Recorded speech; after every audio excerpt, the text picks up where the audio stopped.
चलिए हम देखते हैं पहला क्वेश्चन क्या है, दिया है कि फूट डालकर विजय प्राप्त करने का काम सबसे पहले किस राजा ने किया था। ठीक है, यानी कि वो कौन ऐसा राजा था जिसने फूट डालकर विजय प्राप्त करने का कार्य सबसे पहले किया। ठीक है, तो इसमें ऑप्शन में क्या है, ऑप्शन में है अजातशत्रु, पुष्यमित्र शुंग, अशोक और समुद्रगुप्त। ठीक है, तो जो अजातशत्रु था, अजातशत्रु का पिता जो थे वो बिंबिसार थे। ठीक है, जिसने मगध की स्थापना की थी। ठीक है, तो इसने क्या किया, अपने पिता की हत्या कर दी और खुद राजा बन गया। ठीक है, तो इस तरह से फूट डालकर विजय प्राप्त करने का सबसे पहला काम किसने किया था, तो अजातशत्रु ने किया था। ठीक है, अगला क्वेश्चन क्या है, कह रहे कि जीवक वैद किस वंश के काल में थे। ठीक है, मौर्य वंश या गुप्त वंश, हर्यक वंश या कुषाण वंश। ठीक है, तो जो जीवक थे वो किस वंश में थे भाई, तो हर्यक वंश में थे। क्लियर, जीवक किस वंश में थे, हर्यक वंश में थे। अगला क्वेश्चन है कि अपने स्वयं के खर्चे से सुदर्शन झील की मरम्मत किसने कराई। क्वेश्चन है कि अपने स्वयं के खर्चे से सुदर्शन झील की मरम्मत किसने कराई थी, अशोक, कनिष्क, रुद्रदमन और स्कंदगुप्त। ठीक है, तो आंसर क्या होगा, देखिए जो सुदर्शन झील है उसका निर्माण करवाया था किसने, चंद्रगुप्त मौर्य ने। ठीक है, सुदर्शन झील का निर्माण किसने करवाया था, चंद्रगुप्त मौर्य ने। ठीक है, और उसकी मरम्मत किसने करवाई, तो रुद्रदमन ने। ठीक है, किसने, रुद्रदमन ने। अगला क्वेश्चन क्या है, अगला क्वेश्चन है कि पाटलिपुत्र नगर की स्थापना उदयन ने किस नदी के संगम पर की। ठीक है, तो इससे तो एक क्वेश्चन क्लियर हो जाता है कि पाटलिपुत्र की स्थापना किसने की थी, उदयन ने। ठीक है, अब अगर आपसे कोई पूछे कि पाटलिपुत्र की स्थापना किसने किया तो क्या बताइएगा, उदयन। ठीक है, तो पाटलिपुत्र की स्थापना उदयन ने किस नदी के संगम पर किया। ठीक है, अब ऑप्शन आपके पास है गंगा, सोन, पुनपुन या सभी। तो संगम का मतलब होता है क्या, नदियों का मिलन। ठीक है, नदियों का मिलन। तो यहाँ पे तो 3 नदियाँ दिखाई दे रही हैं, लेकिन किसी में भी 2 नदियों का नाम नहीं दिया है। ठीक है, तो इसका मतलब क्या है कि इन सभी नदियों के किनारे, मतलब कि सभी नदियों के संगम पर इसने क्या किया, उदयन ने पाटलिपुत्र नगर की स्थापना किया। ठीक है, देखिए 2 क्वेश्चंस, एक पाटलिपुत्र की स्थापना और एक मौर्य वंश की, मगध की स्थापना। ठीक है, एक पाटलिपुत्र की स्थापना और एक मगध की स्थापना। तो मगध की स्थापना बिंबिसार ने किया। ठीक है, मगध की स्थापना बिंबिसार ने किया और पाटलिपुत्र की स्थापना किसने किया था, उदयन ने किया था। ठीक है, तो ये आपको क्लियर होना चाहिए कि मगध की स्थापना बिंबिसार ने और पाटलिपुत्र की स्थापना किसने किया था, तो उदयन ने किया था। ठीक है, कहाँ, तो 3 नदियों के संगम पर, गंगा, सोन और पुनपुन। ठीक है, चलिए अगला क्वेश्चन क्या है, अगला क्वेश्चन है कि समस्त भारत ही नहीं एशिया एवं यूरोप में सबसे पहले हुणों को परास्त करने का श्रेय किस शासक को जाता है। यानी कि कौन ऐसा शासक था जिसने सबसे पहली बार पूरे भारत समेत पूरे एशिया में सबसे पहली बार हुणों को किसने परास्त किया था। तो ऑप्शन आपके पास क्या है, ऑप्शन है अशोक, स्कंदगुप्त, समुद्रगुप्त या नेपोलियन। ठीक है, तो किसने किया था भाई, स्कंदगुप्त ने। ठीक है, स्कंदगुप्त ने क्या किया, सबसे पहला ऐसा शासक था जिसने हुणों को परास्त किया। ठीक है, चलिए अगला क्वेश्चन क्या है, अगला क्वेश्चन है कि यूरोप का समुद्रगुप्त किससे कहा जाता है या कौन था। ठीक है, यूरोप का समुद्रगुप्त कौन था। ठीक है, अब ऑप्शन क्या है आपके पास, हिटलर, नेपोलियन, बिस्मार्क और मुसोलिनी। ठीक है, तो देखिए अगर यूरोप का समुद्रगुप्त पूछा जाए तो नेपोलियन। ठीक है, यूरोप का समुद्रगुप्त पूछा जाए तो नेपोलियन, और अगर भारत का नेपोलियन पूछा जाए, भारत का नेपोलियन, तो भारत का नेपोलियन कौन हो जाएगा, समुद्रगुप्त। ठीक है, अगर आपसे पूछे यूरोप का समुद्रगुप्त तो नेपोलियन, और अगर पूछे कि भारत का नेपोलियन तो कौन, समुद्रगुप्त। ठीक है, चलिए आगे देखते हैं अगला क्वेश्चन क्या है, अगला क्वेश्चन है कि किसके अभिलेख में भूमि दान का उल्लेख मिलता है। ठीक है, यानी कि वो कौन ऐसा शासक था जिसके अभिलेखों में भूमि दान का उल्लेख मिलता है। तो आपके पास है ऑप्शन में अशोक, समुद्रगुप्त, प्रभावती गुप्त और ये सभी। तो देखिए जो प्रभावती गुप्त थी ये एक महिला शासक थी और इसी के लेखों से, अभिलेखों से मतलब भूमि दान का जिक्र प्राप्त हुआ है। ठीक है, तो आंसर क्या हो जाएगा, आंसर हो जाएगा प्रभावती गुप्त। ठीक है, अगला क्वेश्चन क्या है, अगला क्वेश्चन है कि भूमि अनुदान से संबंधित प्रथम अभिलेखीय प्रमाण किसका है। ठीक है, भूमि अनुदान से संबंधित प्रथम अभिलेखीय प्रमाण किसका है? तो किस शासक वंश का है भाई? तो मौर्य काल, सातवाहन काल, गुप्त काल, शुंग काल या फिर गुप्त काल। तो आंसर क्या हो जाएगा? तो आंसर हो जाएगा क्या? सातवाहन काल। ठीक है, कौन? सातवाहन काल। अगला क्वेश्चन क्या है? अगला क्वेश्चन कि 510 ईस्वी में सती प्रथा के साक्ष्य वाला प्रथम अभिलेख कहाँ मिला है? ठीक है, तो 510 ईस्वी में, क्वेश्चन क्या है, 510 ईस्वी में सती प्रथा के साक्ष्य वाला प्रथम अभिलेख कहाँ मिला है? अब ऑप्शन आपके पास है एरण, गुजरा, मस्की या जूनागढ़। तो कहाँ मिला है? एरण में मिला है। ठीक है, अगला क्वेश्चन क्या है? किस अभिलेख से अशोक द्वारा कलिंग विजय का पता चलता है? ठीक है, वो कौन सा ऐसा अभिलेख है जिससे ये पता चलता है कि अशोक ने कलिंग को जीता था? ठीक है, तो ऑप्शन में है प्रथम, पांचवा, 10वां या 13वां। तो किस अभिलेख से पता चलता है भाई? तो 13वां अभिलेख से। ठीक है, अशोक के 13वें अभिलेख से ये पता चलता है कि अशोक ने कलिंग को जीता था। ठीक है, अगला क्वेश्चन क्या है? अगला क्वेश्चन है कि किस विद्वान ने मात्र अभिलेखों के आधार पर अशोक का इतिहास लिखने का श्लाघ्य प्रयास किया है? ठीक है, यानी कि इसमें से वो कौन ऐसे व्यक्ति हैं जिन्होंने अशोक का इतिहास सिर्फ अभिलेखों के आधार पर लिखने का प्रयास किया है? तो किसने किया भाई? तो ऑप्शन है आपके पास से Vincent Smith, James Prinsep, Kashi Prasad या देवदत्त रामकृष्ण भंडारकर। ठीक है, तो आंसर क्या हो जाएगा? देवदत्त रामकृष्ण भंडारकर। ठीक है, ये ऐसे विद्वान थे जिन्होंने मतलब अशोक के अभिलेखों को देख करके, अभिलेखों को पढ़ करके उसका इतिहास लिखने का प्रयास किया था। ठीक है, अगला क्वेश्चन क्या है? अगला क्वेश्चन कि मौर्य काल का निम्न में से कौन सर्वाधिक नमूना है? ठीक है, मौर्य काल का निम्न में से कौन सर्वाधिक नमूना है? अब ऑप्शन आपके पास क्या है? ऑप्शन है चैत्य, स्तूप, गुहा वास्तुकला या स्तंभ। तो आंसर क्या हो जाएगा? आंसर हो जाएगा स्तंभ। ठीक है, आंसर क्या हो जाएगा? स्तंभ। अगला क्वेश्चन क्या है? इंडिका की रचना किसने की? इंडिका की रचना किसने की? कौटिल्य, मेगास्थनीज, अल्बरूनी या इत्सिंग। तो इंडिका की रचना किसने किया था? मेगास्थनीज ने किया था। ठीक है, और मेगास्थनीज क्या था? तो सेल्यूकस निकेटर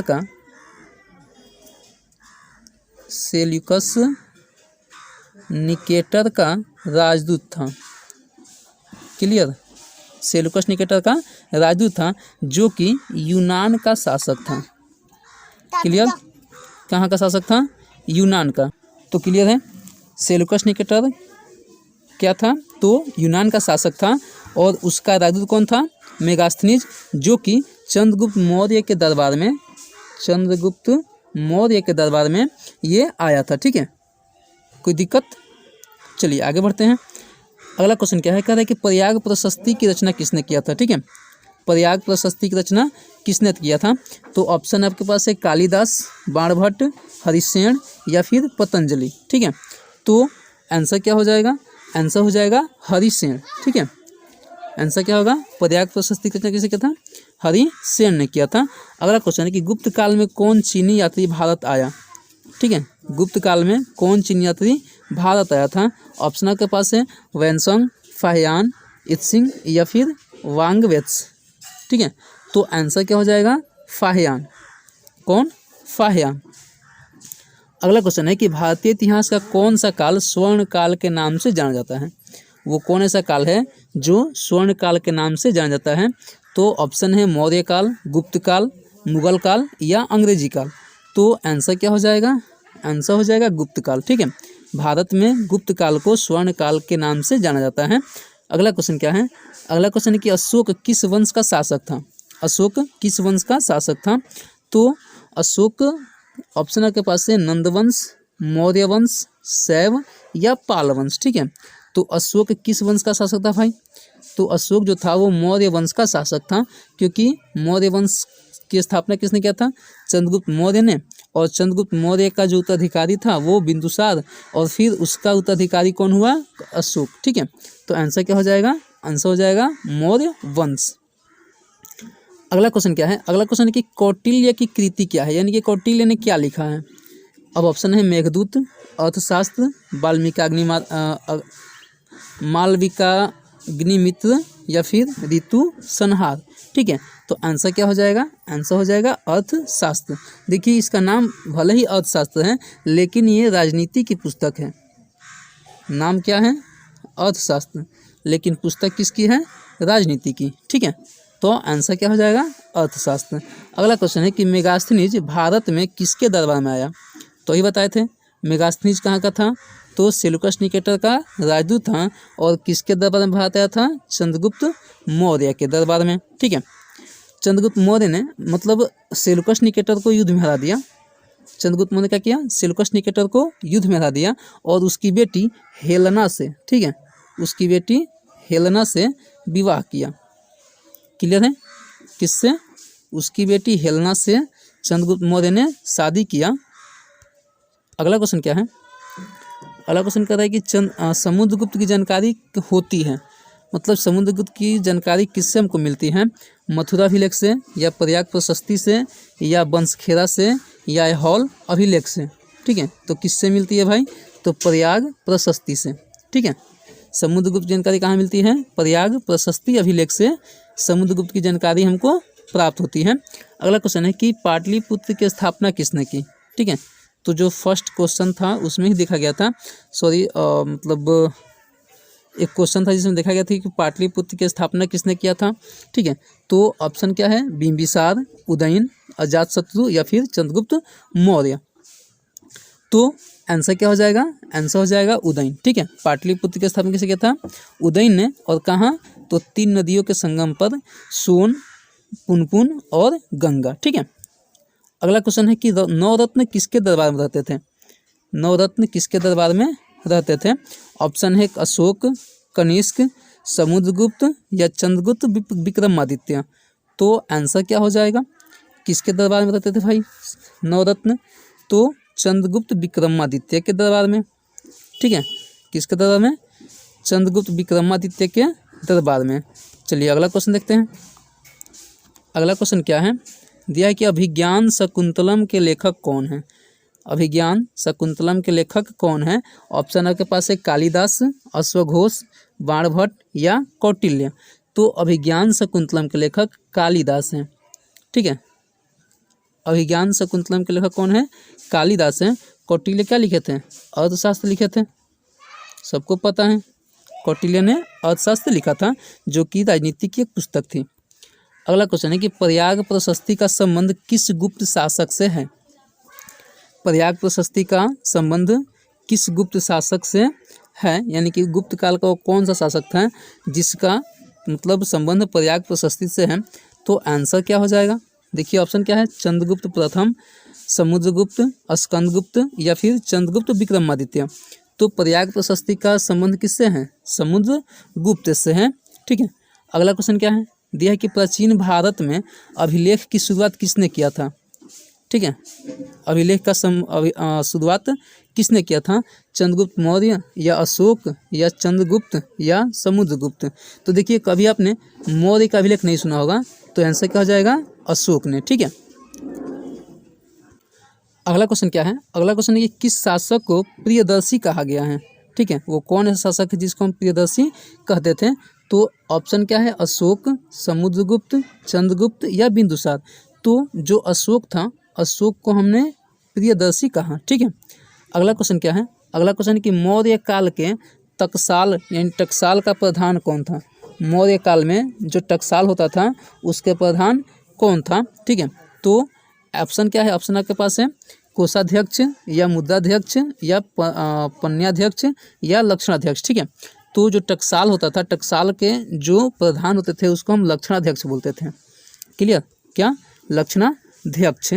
अगला क्वेश्चन है कि पतंजलि के महाभाष्य से किसकी जानकारी मिलती है। ठीक है, पतंजलि के महाभाष्य से किसकी जानकारी मिलती है। ऑप्शन आपके पास है मौर्य काल, गुप्त काल, कुषाण या फिर सभी। ठीक है, तो आंसर क्या हो जाएगा, आंसर हो जाएगा मौर्य काल। ठीक है, अगला क्वेश्चन क्या है, अगला क्वेश्चन है कि धम्म महामात्रों को किसने नियुक्त किया। ठीक है, धम्म महामात्रों को किसने नियुक्त किया। ऑप्शन आपके पास है चंद्रगुप्त मौर्य, अशोक, कनिष्क या बिंदुसार। तो आंसर क्या हो जाएगा, आंसर हो जाएगा अशोक। ठीक है, देखिए अशोक ने क्या किया, अशोक ने आपको पता है कि कलिंग पे मतलब विजय प्राप्त की और कलिंग पे विजय प्राप्त करने के बाद क्या हुआ, उसका हृदय परिवर्तित हो गया और वो बौद्ध धर्म को अपना लिया। ठीक है, क्या किया, कलिंग पर विजय प्राप्त की, विजय तो प्राप्त कर लिया, लेकिन कलिंग में बहुत सारा नरसंहार हुआ और उससे उसका हृदय क्या हो गया, परिवर्तित हो गया, जो मतलब उसको शस्त्र त्याग करने पे मजबूर कर दिया। ठीक है, तो उसने क्या किया, शस्त्र त्याग कर दिया और बौद्ध धर्म अपना ली, और उसी बौद्ध धर्म को मतलब प्रचार प्रसार करने के लिए उसने क्या किया, बौद्ध धम्म महामात्रों का नियुक्त किया। ठीक है, तो आंसर क्या हो जाएगा, आंसर हो जाएगा अशोक।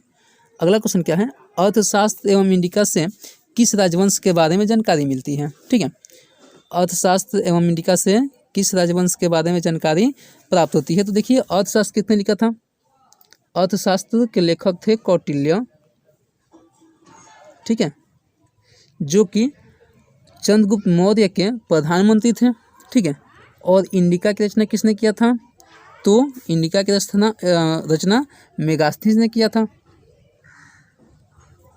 किसने, मेगास्थनीज, जो कि सेलुकस निकेटर का क्या था, राजू था, और वो किसके दरबार में आया था, तो चंद्रगुप्त मौर्य के दरबार में आया था। ठीक है, अर्थशास्त्र के लेखक कौटिल्य, जो कि चंद्रगुप्त मौर्य के प्रधानमंत्री, और इंडिका किसने लिखा, मेगास्थनीज ने, जो कि चंद्रगुप्त मौर्य के दरबार में आया था। ठीक है, यानी कि दोनों ही किताबों से, अर्थशास्त्र और इंडिका से, हमको मौर्य वंश की जानकारी प्राप्त होती है। ठीक है, किसके बारे में, मौर्य वंश के बारे में जानकारी प्राप्त होती है। ठीक है, अगला क्वेश्चन क्या है, अगला क्वेश्चन कि एलोरा में कैलाश मंदिर किस राजवंश ने निर्मित कराया था। ठीक है, एलोरा में जो कैलाश मंदिर है उसको किस राजवंशों ने निर्मित कराया था। तो ऑप्शन क्या है, ऑप्शन है आपके पास चोल, पल्लव, चालुक्य और राष्ट्रकूट। ठीक है, तो किसने करवाया था, किसने कराया, तो राष्ट्रकूट शासकों ने एलोरा में कैलाश मंदिर का निर्माण कराया था। ठीक है, चलिए अगला क्वेश्चन क्या है, अगला क्वेश्चन कि 16 महाजनपदों में सबसे शक्तिशाली जनपद कौन था। ठीक है, 16 महाजनपद थे, जिसमें से सबसे शक्तिशाली कौन था। ठीक है, तो उस समय सबसे शक्तिशाली जो महाजनपद था वो मगध था। ठीक है, मगध क्यों शक्तिशाली था, तो इसके पास लगभग सब कुछ था, यानी कि ये मगध आज का मतलब जो बिहार का क्षेत्र है वो मगध था। आज जो बिहार का क्षेत्र है वो क्या है, आज का जो बिहार का क्षेत्र है वो उस समय मतलब मगध था। ठीक है, तो मगध में मतलब लगभग सब कुछ उपलब्ध था, इसके पास हाथी थे, जंगल थे, लोहा था, यानी कि सब कुछ था, तो इसलिए क्या था, वो शक्तिशाली था। चलिए अगला क्वेश्चन क्या है, अगला क्वेश्चन कि पुराणों की संख्या कितनी है। वेद पुराण नाम सुने होंगे ना, तो वेद तो 4 हैं, वेद की संख्या कितनी, 4, ऋग्वेद, यजुर्वेद, सामवेद, अथर्ववेद, ऋग्वेद, यजुर्वेद, सामवेद और अथर्ववेद। लेकिन अगर आपसे पूछ दे कि पुराणों की संख्या कितनी है, ठीक है, पुराणों की संख्या कितनी है, तो क्या होगा आंसर, पुराणों की संख्या 18 होती है। ठीक है, पुराण कितने, 18। क्लियर। अगला क्वेश्चन क्या है, अगला क्वेश्चन है कि अर्थशास्त्र के लेखक कौन है। अर्थशास्त्र, और फिर तो ये आंसर बताना ही पड़ेगा आप लोगों को। अर्थशास्त्र के लेखक कौन है, कौटिल्य हैं, जो कि नाम है अर्थशास्त्र लेकिन किताब किसकी है, राजनीति की। ठीक है, चलिए अगला क्वेश्चन क्या है, कह रहा है कि वज्जी को सामाजिक ग्रंथों में कहा गया है। वज्जी क्या था, एक मतलब महाजनपद था, और उसको सामाजिक ग्रंथों में क्या कहा गया है। ठीक है, तो ऑप्शन क्या है, गणसंघ या गणतंत्र या राजतंत्र या सभी। ठीक है, तो आंसर क्या हो जाएगा, आंसर हो जाएगा गणतंत्र। ठीक है, क्या, गणतंत्र, यानी कि उस समय जैसे आज हम लोग स्वतंत्र हैं और मतलब सत्ता में सभी लोग साझेदारी कर सकते हैं, ऐसा हो सकता है ना हमारे भारत में, या फिर अन्य बहुत सारे देश हैं जिसमें लोकतंत्र है और उसमें जो जनता है वो सत्ता में साझेदारी कर सकती है, यानी कि कोई भी फैसला लिया जाएगा तो मतलब राय सलाह करके, मतलब एक संसद होगा, संसद में राय सलाह करके तब किसी भी फैसले पे हम पहुंचेंगे। तो उस तरह से उस समय का वज्जी जो था, वज्जी एक गणतंत्र था जहाँ पे मतलब संसद था। ठीक है, अगला क्वेश्चन क्या है, जनपद शब्द का शाब्दिक अर्थ क्या होता है। ठीक है, जनपद शब्द का शाब्दिक अर्थ क्या होता है, तो ऑप्शन है जहाँ लोग अपना घर बनाते हैं, या जहाँ लोग अपना मवेशी रखते हैं, दोनों या कोई नहीं। ठीक है, तो आंसर क्या होगा, जहाँ लोग अपना घर बनाते हैं। ठीक है, उसको क्या बोलेंगे, जनपद बोलेंगे। अगला क्वेश्चन है कि 5 चिन्ह वाले सिक्के बने होते थे। ठीक है, 5 चिन्ह वाले सिक्के बने होते थे कहाँ, सोने के या चांदी के या तांबे के या बी और सी दोनों। तो आंसर क्या हो जाएगा, आंसर हो जाएगा दोनों। ठीक है, सोने और चांदी के, या माफ़ करिएगा यहाँ पे 5 नहीं होगा, पंच होगा। ठीक है, क्या होगा, पंच। तो पंच चिन्ह वाले सिक्के किसके बने होते थे, तो सोने और चांदी दोनों के। ठीक है, अगला क्वेश्चन है कि तक्षशिला विश्वविद्यालय कहाँ स्थित है। तो तक्षशिला विश्वविद्यालय अभी फ़िलहाल में तो पाकिस्तान में है। ये जो आपका भारत दिखाई दे रहा है, ठीक है, ये आपका भारत जो दिखाई दे रहा है, ये आपका भारत है। ठीक है, यहाँ से पाकिस्तान है, अफगानिस्तान है, तो तक्षशिला यहाँ पे स्थित है। तो आज के डेट में जो तक्षशिला है वो कहाँ है, पाकिस्तान में है। ठीक है, चलिए आंसर क्या हो जाएगा, आंसर हो जाएगा पाकिस्तान। अगला क्वेश्चन क्या है, फाहियान किसके शासन काल में भारत आया था। ठीक है, जो फाहियान था वो किसके शासन काल में भारत पहुंचा था। ऑप्शन है आपके पास समुद्रगुप्त, रामगुप्त या चंद्रगुप्त द्वितीय या स्कंद गुप्त। तो आंसर क्या हो जाएगा, आंसर हो जाएगा चंद्रगुप्त द्वितीय। ठीक है, अगला क्वेश्चन क्या है, दिया है कि भारत के नेपोलियन किस शासक को कहा जाता है। ठीक है, भारत के नेपोलियन किस शासक को कहा जाता है। तो ये बताए थे कि अगर यूरोप का नेपोलियन समुद्रगुप्त पूछे तो नेपोलियन, और अगर भारत का नेपोलियन पूछे तो समुद्रगुप्त। तो आंसर क्या हो जाएगा, समुद्रगुप्त। ठीक है, अगला क्वेश्चन क्या है, कह रहा है कि कनिष्क का राज्यारोहण कब हुआ, यानी कि उसका राज्याभिषेक हुआ कब हुआ, यानी कि कनिष्क राजा कब बना। तो आंसर क्या हो जाएगा, ऑप्शन आपके पास है 48 ईस्वी, 78 ईस्वी, 88 ईस्वी और 98 ईस्वी। तो आंसर हो जाएगा 78 ईस्वी में। ठीक है, देखिए कनिष्क जो था वो कुषाण वंश का शासक था, जो कि सब मतलब कुषाणों में सबसे प्रतापी राजा हुआ कनिष्क। तो उसकी जो राज्यारोहण है वो कब हुआ था, तो 78 ईस्वी में हुआ था। अगला क्वेश्चन है कि मौर्य साम्राज्य का प्रथम शासक कौन था। ये तो कोई बात नहीं हुआ बताने वाला। मौर्य साम्राज्य का प्रथम शासक कौन था, आप लोग समझ सकते हो कि किसने स्थापना किया था मौर्य साम्राज्य का, चंद्रगुप्त मौर्य ने। तो आंसर क्या हो जाएगा, चंद्रगुप्त मौर्य। ठीक है, अगला क्वेश्चन क्या है, मेगास्थनीज कौन था। ठीक है, मेगास्थनीज कौन था, यात्री था या व्यापारी था या राजदूत या गुलाम। ठीक है, तो ये बताए हैं कि मेगास्थनीज क्या था, तो सेलुकस निकेटर का राजदूत था। ठीक है, क्या था, सेलुकस निकेटर का राजदूत था। क्या, अगला क्वेश्चन है मिलान करना है। ठीक है, तो मिलान क्या करना है, एक साइड में आपका राजवंश दिया हुआ है और दूसरे साइड में आपका शासक दिया हुआ है। तो देखना यह है कि किस शासक, जो कौन शासक था वो किस राजवंश से बिलोंग करता था। ठीक है, तो सबसे पहला क्या है, सबसे पहला है शुंग वंश। ठीक है, तो शुंग वंश जो है उसका शासक कौन था, पुष्यमित्र शुंग था। तो हमने क्या किया है, हमने मतलब सबके सामने सबका नाम लिख दिया है। तो शुंग वंश का शासक कौन था, पुष्यमित्र शुंग था। कुषाण वंश था, तो कुषाण वंश का शासक कौन था, कनिष्क था। ठीक है, कुषाण वंश का शासक कौन था, कनिष्क था, जिसकी राज्याभिषेक अभी बताए थे कि 78 ईस्वी में हुआ था। ठीक है, जो कनिष्क है, कनिष्क का राज्याभिषेक कब हुआ था, 78 ईस्वी में हुआ था। अगला क्वेश्चन क्या है, हर्यक। ठीक है, हर्यक वंश का शासक कौन था, तो हर्यक वंश का शासक अजात शत्रु था। ठीक है, मौर्य वंश का जो सबसे पहला शासक था वो चंद्रगुप्त मौर्य था। ठीक है, चंद्रगुप्त मौर्य था। उसके बाद उसका उत्तराधिकारी कौन हुआ, बिंदुसार। और इसका उत्तराधिकारी कौन हुआ, तो इसका उत्तराधिकारी अशोक। और इस अशोक का जो लड़का था उसका नाम था महेंद्र। ठीक है, क्या नाम था, महेंद्र। तो अशोक का लड़का कौन था, महेंद्र था।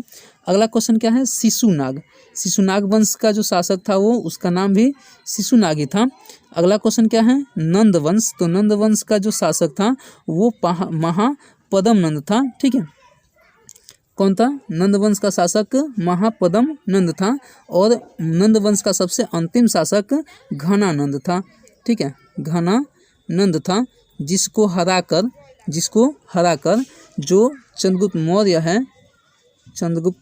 मौर्य वो गद्दी पर बैठा। ठीक है, तो नंद वंश का शासक महापद्म नंद और सबसे अंतिम शासक घनानंद, जिसको हराकर चंद्रगुप्त मौर्य क्या किया, गद्दी पर बैठा। ठीक है, और अगला क्या है, गुप्त वंश। तो गुप्त वंश का शासक कौन था, श्री गुप्त था। ठीक है, गुप्त वंश का शासक श्री गुप्त था। आगे देखते हैं, ये जो नेक्स्ट मिलान करना है, इसमें दिया हुआ है एक साइड में शासक दिया हुआ है और एक साइड में संबंधित अभिलेख भी दिया हुआ है। ठीक है, यानी कि किस शासक से संबंधित कौन अभिलेख था, तो दिया है खारवेल। ठीक है, खारवेल शासक से क्या था, तो इससे संबंधित है हाथी गुम्फा। ठीक है, हाथी गुम्फा का अभिलेख किससे संबंधित है, तो खारवेल से है। रुद्र दमन जो है उससे संबंधित कौन है, जूनागढ़। ठीक है, कौन, जूनागढ़ अभिलेख किससे संबंधित है, रुद्र दमन से है। कनिष्क, कनिष्क से संबंधित कौन अभिलेख है, तो सुई बिहार है। ठीक है, सुई बिहार। और अशोक से संबंधित क्या है, अशोक के 14 अभिलेख थे। ठीक है, 14 स्तंभ मिले थे, स्तंभ लेख, तो उसमें से मस्की का अभिलेख भी उसमें शामिल है। ठीक है, तो अशोक से संबंधित क्या है, मस्की अभिलेख।